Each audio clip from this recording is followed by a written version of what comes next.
नमस्कार मित्रों, जय हिंद, वंदे मातरम। आज मैं 150 करोड़ मेरे हिंदुस्तानी भाइयों के साथ, भारतीय भाइयों के साथ बातचीत करना चाहता हूँ। मैं आप लोगों से यह बताना चाहता हूँ कि वर्तमान में हमारा पाकिस्तान के साथ जबरदस्त जो है टेंशन चल रहा था। जब से पहलगाम में आतंकवादी कार्रवाई हुई थी, तब से देश के लोग काफी असंतुष्ट थे। अब लोगों के मन में यह विचार उत्पन्न हो गया था कि भारत सरकार को निश्चित रूप से इसका बदला लेना ही चाहिए। कुछ दिनों तक हमारे प्रधानमंत्री ने पूरे सेनाओं के साथ, रॉ के साथ, आईबी के साथ, अपना एनएसए के साथ बातचीत करके पूरा सिस्टम को जो है तैयार किए। उसके बाद 7 मई को सीधे जो है आतंकवादी के अड्डों पर जो है अटैक कर दिया गया। हमारे लड़ाकू विमान के द्वारा, हमारे ब्रह्मोस मिसाइल के द्वारा, हमारे ड्रोन के द्वारा ये अटैक किए गए, जिसमें हमने 9 ठिकानों, आतंकवादी के ठिकानों को जो है तबाह कर दिया। इसके लिए तीनों सेनाओं को और प्रधानमंत्री को मेरा सैल्यूट है। मैं आज भारत के लोगों से यह निवेदन करना चाहता हूँ कि अभी बहुत जरूरी इस बात को लेकर के है कि हमें अब एक साथ मिलजुल करके देश की सरकार के साथ कंधे से कंधे मिला करके काम करना पड़ेगा। हमें यह पता है कि हम 1947 तक विकसित देश बनने का प्रण ले चुके हैं। इस दौरान अगर युद्ध होता और लंबे समय तक युद्ध चलता तो हमारी अर्थव्यवस्था को आघात पहुंच सकती थी। इसलिए सोच समझ करके पाकिस्तान के कहने पर युद्ध विराम को जो है अपनाया गया। लेकिन प्रधानमंत्री ने एकदम खुल्लम खुल्ला शब्दों में यह कह दिए कि हम भले ही युद्ध रोके हैं, लेकिन हमने युद्ध को जो है आने वाले समय में एकदम समाप्त नहीं किए हैं, बल्कि आवश्यकता पड़ी तो फिर दोबारा जो है हम इसका एक्शन लेंगे।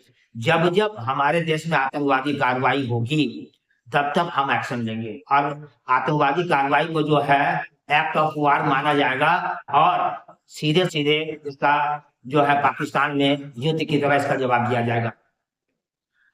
प्रधानमंत्री आज देश के नाम संबोधन दिए, जिसमें उन्होंने एकदम खुल्लम खुल्ला शब्दों में 3 बातें कह दी। अब भारत आतंकवादी को जो है बर्दाश्त नहीं करेगा। दूसरा, भारत का जो न्यूक्लियर का धमकी दी जाती है उसे भी भारत जो है अब नहीं सहेगा।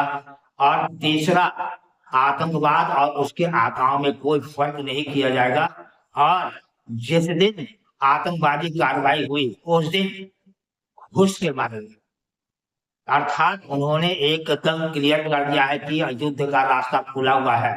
उन्होंने यह कह दिया कि हम बातचीत सिर्फ 2 बात को लेकर ही करेंगे, एक आतंकवाद को लेकर के, दूसरा पोक को लेकर के, तीसरा कोई बातचीत नहीं होगी। और पूरा विश्व यह जान ले कि भारत अब आतंकवाद को लेकर के निर्णायक युद्ध लड़ रहा है। जब तक आतंकवाद को हम जड़ से समाप्त नहीं करेंगे, तब तक हम चैन से नहीं बैठेंगे। और मैं देश के लोगों को यह आश्वासन देता हूं कि आपकी सुरक्षा के लिए मुझे जहां तक जाना पड़े मैं जाऊंगा। ऐसा आज प्रधानमंत्री ने अपने संबोधन में कहा। इसलिए हम भारतवर्ष के सारे लोगों से, 150 करोड़ भारतवासियों से मैं निवेदन करना चाहूंगा कि हमें अपने सरकार के साथ, अपनी सेना के साथ कंधा से कंधा मिलाकर खड़े रहना चाहिए और उनके हर डिसीजन को जो है एकदम स्वीकार करनी चाहिए।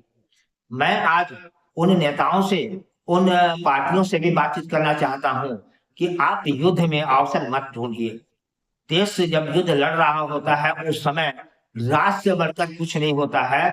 उस समय सारा चीज भूल करके सरकार का समर्थन करना चाहिए, जो शायद मैंने कुछ दिनों में नहीं देखा, जिससे हमें बहुत दुख है कि देश जब युद्ध लड़ रहा है, आतंकवाद को का नामो निशान मिटाने के लिए जो है प्रयास कर रहा है, उस समय बहुत सारे नेता और बहुत सारे राजनीतिक दल अपने लिए अवसर ढूंढ रहे हैं।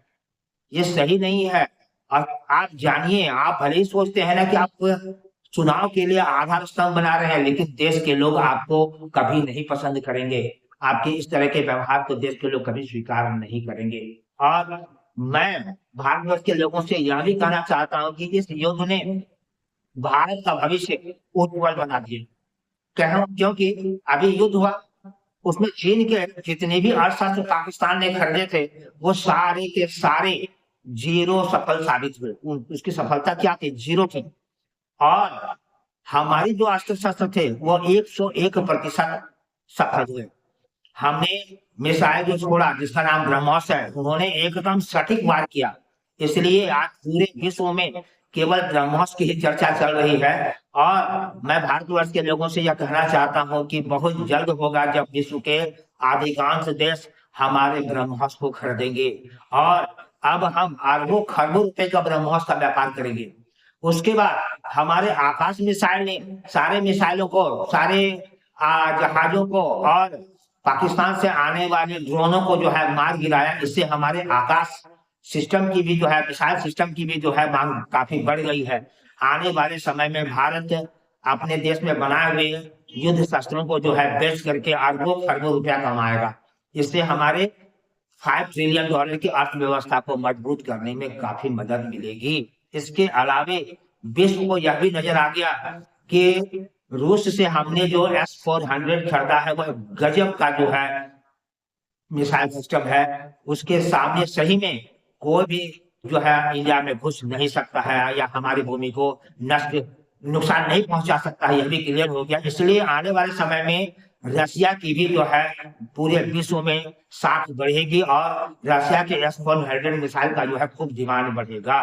इसलिए मैं भारतवर्ष के लोगों से यह निवेदन करना चाहता हूं कि हमें एकदम हिंदू, मुस्लिम, सिख, ईसाई, बौद्ध, जैन हर प्रकार के भेदभाव को मिटा करके भारतीयता की तरह, हिंदुस्तानी की तरह भाई भाई बनकर रहना है और देश को इतनी मजबूत करनी है कि हमारे शत्रु भी आंख उठाने से डरे।